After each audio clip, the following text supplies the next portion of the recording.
జనవరి 22న అయోధ్యలో జరుగుతున్న ప్రతిష్టాపనకు 3 రోజుల ముందు రామ్లల్ల విగ్రహానికి సంబంధించిన తొలి చిత్రం బయటకు వచ్చింది.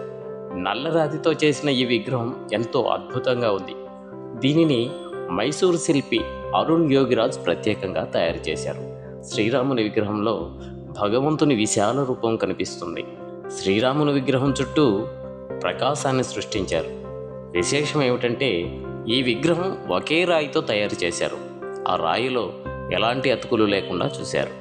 జనవరి 22న జరిగే ప్రాణప్రతిష్ఠ కార్యక్రమంలో ప్రధాని నరేంద్ర మోదీ విగ్రహం కళ్ళపై ఉన్న వస్త్రాన్ని తొలగించి ఆ తర్వాత బంగారు తీగతో శ్రీరాముని కళ్ళలో కాటుకను పెట్టనున్నారు.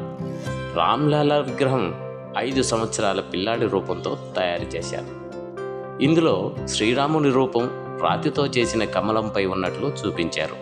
విష్ణువు, ఓం, స్వస్తిక, శంఖచక్రాలతో విష్ణుమూర్తి 10 అవతారాలు విగ్రహం పైన ఉన్నాయి.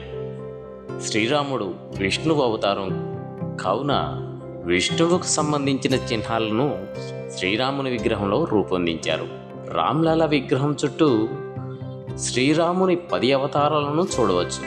ఇందులో మొదట మత్స్య, రెండవది కూర్మం, మూడవది వరాహం, నాలుగవది నరసింహుడు, 5వది వామనుడు, 6వది పరశురాముడు, 7వది రాముడు, 8వది శ్రీకృష్ణుడు, 9వది బుద్ధుడు, 10వది కల్కి. ఇలా 10 అవతారాలు దర్శనమిస్తాయి.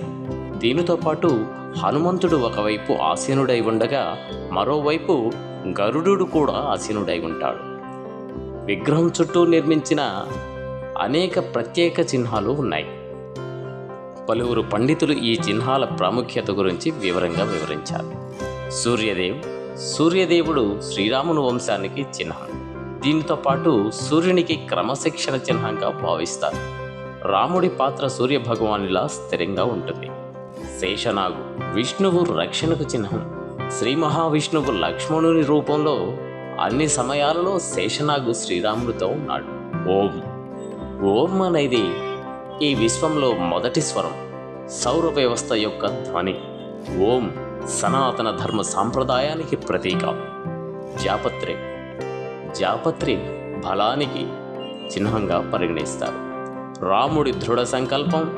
రాముడు విగ్రహంలో జాపత్రికి కూడా స్థానం కల్పించారు. స్వస్తిక్ మన సంస్కృతి, వైదిక సంప్రదాయానికి ప్రధాన చిహ్నం. ప్రకాశం. శ్రీరాముని ముఖం వెనుక ఏర్పడిన ప్రకాశం మొత్తం విశ్వానికి చిహ్నంగా మారింది. విల్లు. ఇది కేవలం ఆయుధం కాదు.